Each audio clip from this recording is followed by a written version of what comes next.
Hey guys, welcome to another video from the Football Herd. Hope you're doing wonderfully well. This is my team selection video for Gameweek 8, and after a long break of not having any games in Gameweek 7, we are back live. In this video, I'll be looking to cover the transfers that I've made and whether I play the wildcard or not, and how my team looks for the upcoming game week and the weeks to follow. So if you're new around here, a like and a subscribe is very much appreciated, as that will help me grow a lot. So let's jump straight right into it. The entire FPL community is jumping on the wildcard. Since Game Week 8 has 3 cancelled games, we won't be having the United Leeds fixture as well as the Liverpool Chelsea and the Brighton Palace game. So that cuts it down to 7 games this game week.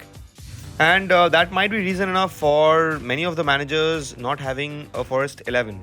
And probably they have around 7, 8, and many of them are not willing to take hits to field their first 11.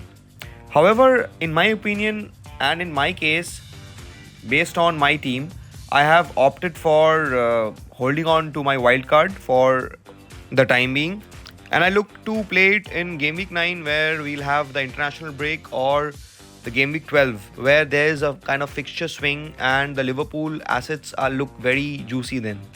In the many wildcard drafts that you will be seeing, you will see that the likes of Liverpool have missed out, and also Arsenal have missed out. However, that changes after Game Week 12. So that period of Game Week 12 to Game Week 16 looks promising to me. Having said that, for this game week, I have made a couple of changes. I have opted for Kevin De Bruyne and Isak instead of Archer and Mohamed Salah. And that makes me comfortable, and it also creates that space for me where I'll have 10 outfield players, and I'll be happy to not take any hits and go ahead with that. In goal, I have David Raya from Brentford, who face Arsenal this time round. And in my opinion, this is a very tough fixture for Brentford, as Arsenal are quite likely to score a lot of goals. I am only expecting save points from Raya. If you guys are on wildcard, I will definitely recommend to opt for someone like Nick Pope, who has a much better fixture against Bournemouth and the fixtures to follow. In defense, I have Joao Cancelo, who faces Wolves side, and this is an away fixture in Molineux. Recently, City have been in blistering form, and we also saw that Man City kept a clean sheet against Sevilla in the UCL fixture, in which Cancelo also got an assist, and he looks quite promising to me. And even if you are on wildcard, he's a must-have. Next up, I have Kieran Trippier, who has a Bournemouth home game, and it looks very favourable for him. We all know that he's on all the set pieces, and also Newcastle are playing wonderfully well, and so that increases the clean sheet potential as well. And if you guys are on wildcard, then again, Kieran Trippier is one of those must-haves. I am willing to play 3 at the back this time round because I am short of players. So I have James in my third placeholder, who does not have a game. And I am quite happy to settle for 10 outfield players for Game Week 8, considering that I have opted for not having any hits. For Game Week 8, I have a 4-man midfield, which comprises of Pedro Neto, Andres Pereira, Kevin De Bruyne and Martinelli. The 4-man midfield looks quite promising to me. However, only the fixture of Pedro Neto against Man City is something that I'm not quite comfortable with. But that is something that I have to live with, because I'm not willing to take any hits, and neither I'm willing to play the wild card.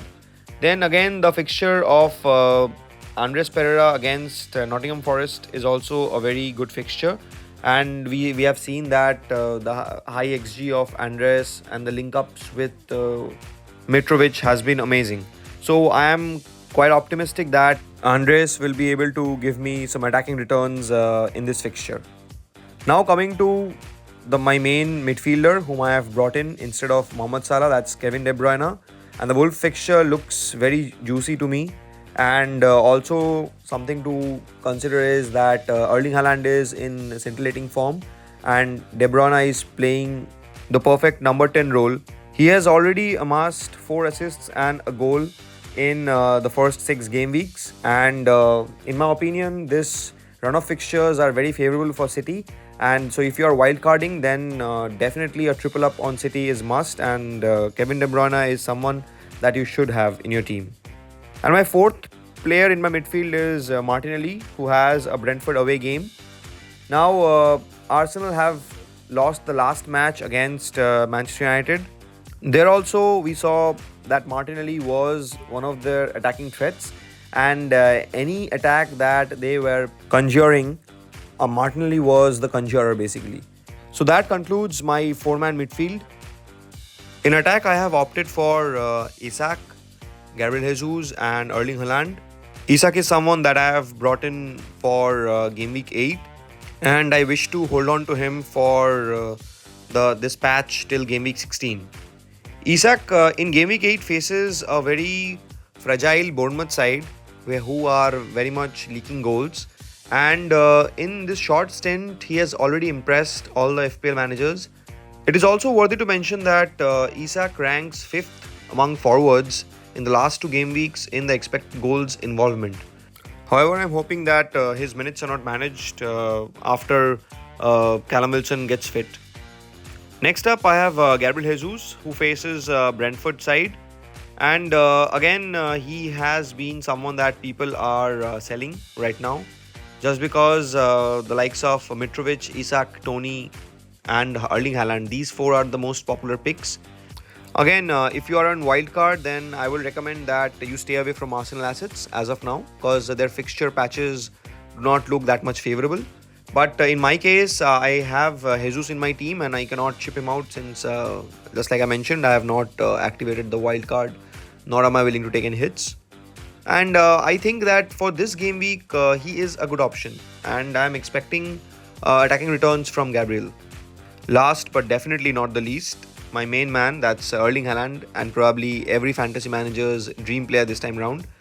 And he faces a Wolves side who, in my opinion, are yet to be tested, because they have had a decent run of games against Leeds, Fulham, Spurs, Newcastle, Bournemouth and Southampton. And considering the blistering form that Man City are in, and I am quite hopeful that we are in for a big haul again from Erling Haaland. Now coming to the captaincy for Game Week 8. In my opinion, there are a couple of contenders in my team, right, like Erling Haaland, Kevin De Bruyne, and also Kieran Trippier or Cancelo. I would have loved to have a differential captain for this game week. However, I am quite skeptic just because I am a man short, and many of them will be playing the wild card. So I have to go with the most popular captain's choice, that's Erling Haaland. So my armband will remain with him. And if I do not make any further changes, I will be posting this final team in my Twitter an hour ago before the deadline.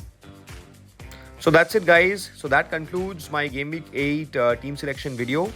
I'll be posting another video soon that will be regarding the Game Week 9 wildcard. And if you have liked this video, please drop a like and comment if you have any questions. I'll be very happy to help you out. And also all the best for Game Week 8, and I'll catch you guys in the next one.